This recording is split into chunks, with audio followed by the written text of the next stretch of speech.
Rodgers. Rodgers is giving them some time and waiting to hear from Minnesota. The Vikings have yet to make a decision. We all wait.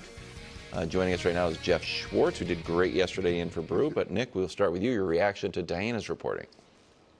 Then just keep Darnold.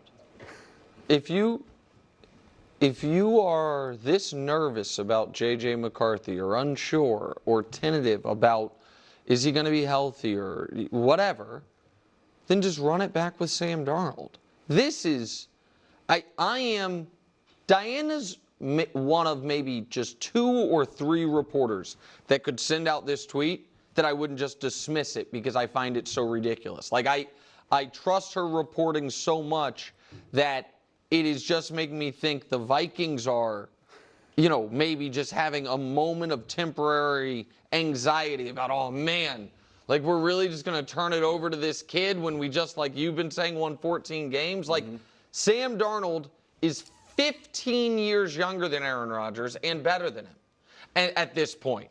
And was just there. And I know that he's now gone, but he's gone because you didn't make him a credible offer to stay, and so he moves on to Seattle. Like, I don't want to sound like a broken record on this, but I understand to a degree why the New York Giants would be like, you know what?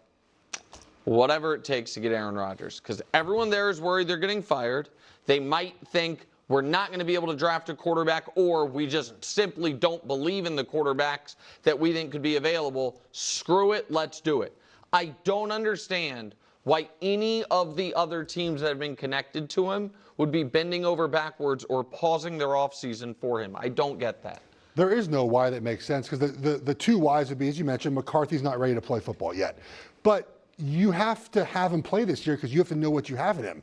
You can't go one more year without knowing what McCarthy is. Otherwise, you wasted the draft. But why don't you go? But they could go the Jordan Love route, right?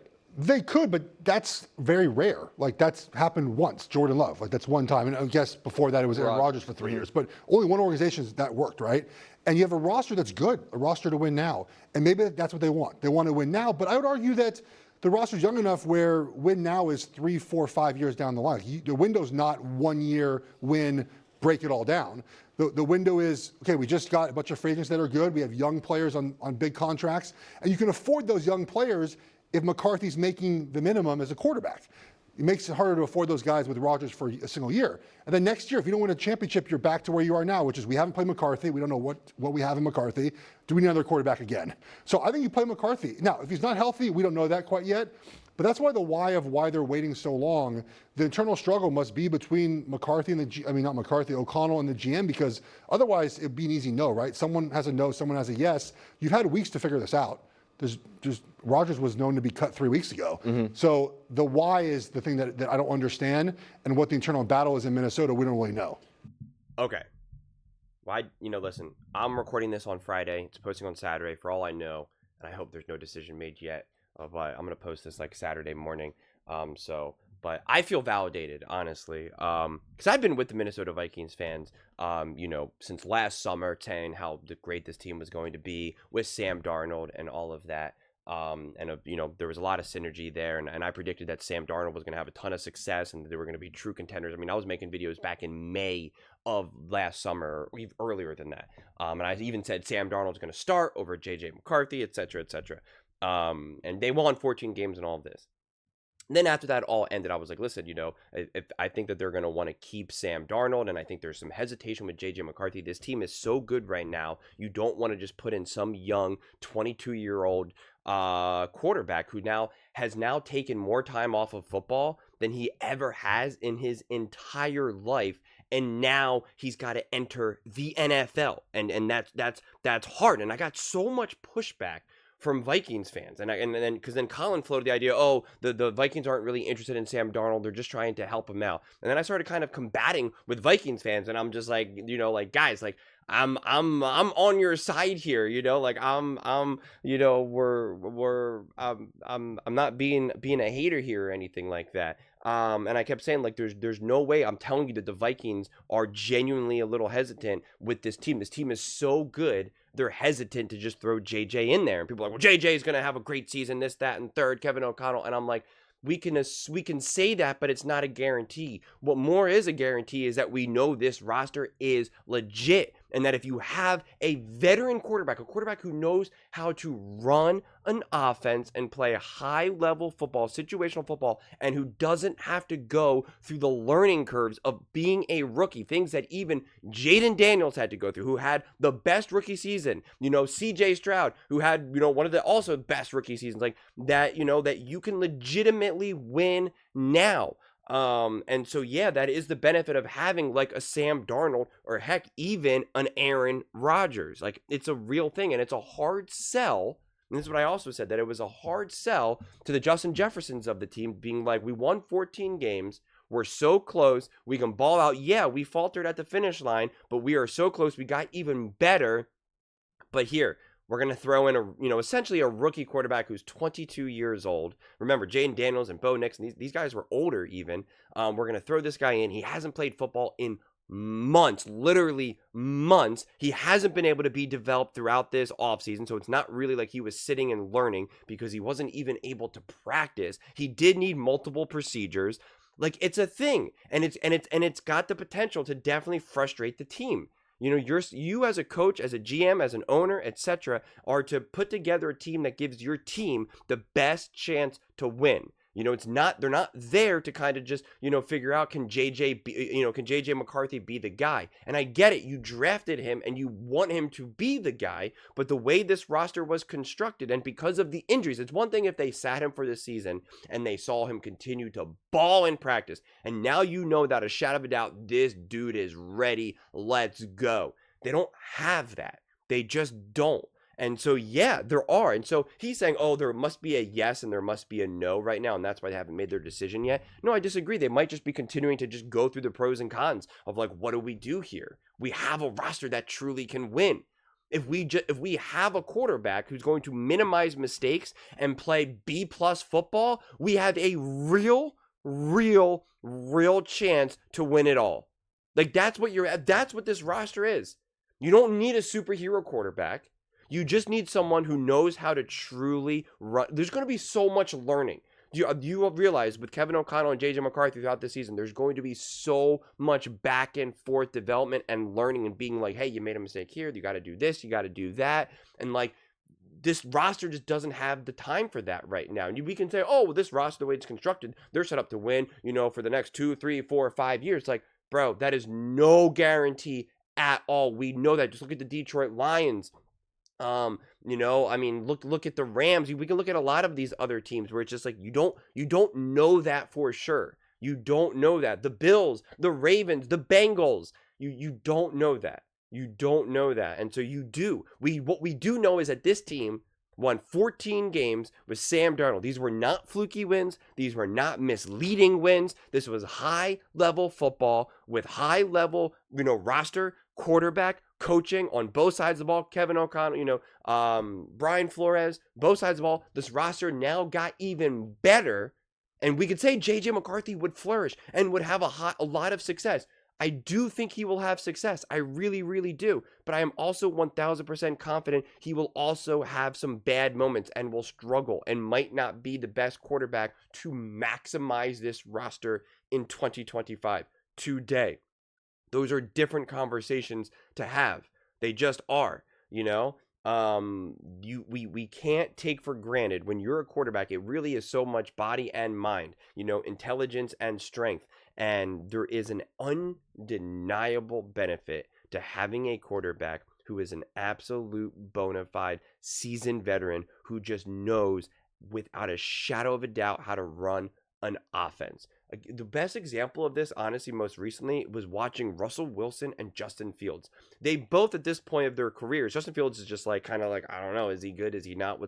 Doesn't seem to be that good. And Russell Wilson is, on his way out. Just clearly doesn't have, the athleticism and the body, and the physicality that he once had. But when you see how they run an offense, you're just like, one is a smooth operator. Not flawless. He's going to make his mistakes and have his limitations. But one, when he gets in, under center, like, then he knows exactly what to do. He knows exactly what to do. Where Justin Fields is still kind of like, what do I do? What do I do? What do I do? What do I do? And you see that with quarterbacks. You saw that even with the Jaden Daniels early in this season. That definitely settled down a lot. But you even saw that with Jaden Daniels. But because of his legs, because of his mobility, he was able to kind of really escape and continue to kind of get settled through the season. You saw Bo Nix. Bo Nix had some definitely deer in headlight moments for sure. I mean, it took him weeks to get settled. And that's with an awesome coach in Sean Payton. And he's had, 2 extra seasons, 2 extra years of I think Bo Nix was 24 and JJ McCarthy entered the league at 21, I think technically, right? I think he turned 22 in January or something. I think is what it was. Like, those things really matter. And again, I praised the JJ McCarthy draft pick and was really, really excited. But I said going into this last season, I believe that JJ is going to be sitting and it's going to be Sam Darnold. They wanted to keep Sam Darnold, but they wanted him for cheap. They definitely did. They wanted him in the 20s. They were hoping that he wasn't going to get more. They kind of took a gamble and said, yeah, you're going to go out and no one's going to want to pay you the 35, 40 million that you're expecting to get. He ended up getting, Seattle. And, there you go. But I also kind of agree with Nick where he's like, well, why don't you just keep Sam Darnold? And I think that would have been the right play. And I think it would have even been okay to do it for the 30s. It's a tough situation. Excuse me, as I sneeze on the truth. It's a tough, it's the Vikings are actually genuinely in a harder situation than I think people are giving them credit for. When you have such an awesome roster and the coaching staff that is also ready to maximize and execute, but you now have to enter this young rookie quarterback, it's a tough one, man. It's a tough one. It's not this easy decision. And I think it is okay to sit him then for another year. And I kept saying, back and forth before, what are you going to do with Aaron? What are you going to do with Aaron? I was like, the Pittsburgh Steelers, like, why? And I kept saying all these examples. But, like, the truth is like, this is where you have to really trust the people who truly know how to evaluate talent.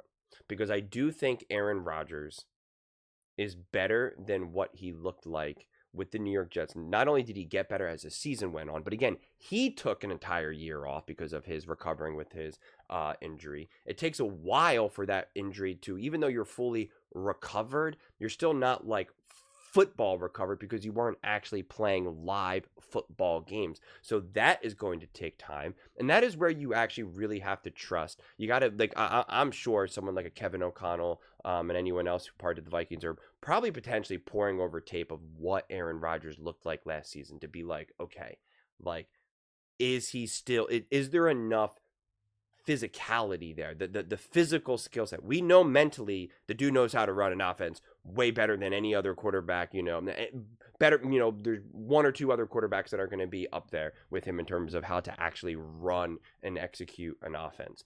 We know that, but can he still bring it? Can he still sling it? Yes or no? That's 1 and 2. And then 3, what is his personality going to be like in this locker room? What version of Aaron are we getting? Are we getting a good soldier? Or are we going to be getting kind of someone who's going to be a little weird? He's going to go on Pat McAfee and talk about nonsense, et cetera, et cetera. So it's interesting. I mean, it's actually genuinely a significantly harder discussion. Even if you had to choose between Sam Darnold and Aaron Rodgers in this moment of time, you're just kind of like, you have to figure out, like, what do we need to win? Do we need a smooth operator or do we need a baller? What do we need? If we only need a smooth operator, well, then that honestly could be Aaron Rodgers. If you need a baller, well, then you're like, I don't know if Aaron has that in him right now. And I don't know, is some of the baggage that Aaron brings worth it? Like, it's so much more complicated. I really do firmly believe that. And I'm confident in that because the Vikings are still discussing it. The Vikings are still trying to figure it out. And they have not just said, and it's funny because if they don't get Aaron Rodgers, if they say they don't, people are going to be like, no, we're moving on with JJ. We're confident in that. And it's like, like, obviously not. Like, that is the thing. And I think actually one of the benefits with Aaron, you're probably going to sign him for a pretty darn cheap deal. I can't imagine it being a lot. It's probably not going to be like a Russell Wilson $1 million deal, but it's got to be pretty cheap because you are giving Aaron Rodgers like a legitimate place to like win. You're like, the Vikings are giving Aaron a lifeline more than Aaron is giving the Vikings a lifeline. I do firmly believe that. So they do have the power. And so you're probably going to get a pretty decent deal. And I think if Aaron really just shows that, you know what, man, his bodies just can't handle it, right? Like, you know, he looked better with the Jets near the end of the season and actually put up decent numbers, relatively speaking, especially considering the roster and the coaching staff. Yeah, he just can't have it. And then you move on to JJ. It's kind of no harm, no foul. You know, I mean, heck, it's just outside of Aaron being an absolute disaster, I just don't see it. And like I said, if in the first 3 games you're just like, what did we do? All right, you punted those first 3 games. You bring in JJ, and you keep on keeping on, man. You know, like you just got to pivot. So, I would pull. I would do it honestly, unless Kevin O'Connell himself is very emphatically no. Unless he is like, no, I'm telling you, no, this is what we are going to do with JJ, etc., etc., etc. But you know, if that's the case, then you know that puts a lot then on Kevin O'Connell. You know, Kevin O'Connell's clock essentially starts, you know, ticking as well in that moment. So I don't know, man. It's the good news is the Vikings are so good right now that this story actually matters. That's a cool place to be in if you're a Vikings fan. Like, it actually matters because the stakes could not be higher. That's an awesome place to be in if you're the Vikings fan. Is anyone really talking about the Giants right now? Come on. Should the Giants want Aaron Rodgers? What are we doing this? It's like, who cares?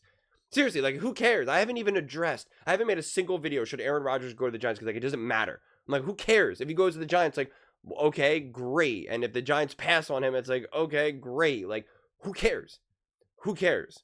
This actually matters. So that's a testament to what the Vikings are building, the culture that they have, the coaching staff that they have, and the true expectation that they absolutely undeniably can win now. We saw it literally just a couple months ago. It's right there. But those are just my thoughts. I'd absolutely love to hear yours. What do you guys all think about the Minnesota Vikings having discussions about Aaron Rodgers? Let me know in the comments below. I read every single comment. So whether you agree with me or disagree with me, either way, let's get in some discussions. Let's get in some fights. But ultimately, let's just have some fun. And please do consider subscribing. We're building an amazing community here, and I absolutely love to see you part of it. I want to build something that we all genuinely feel connected to. Something that we're really excited to be part of. I think we're well on our way to doing it. And please don't forget to give this video a thumbs up, as it really does help with the visibility and the algorithm. Thank you so much. See you next time.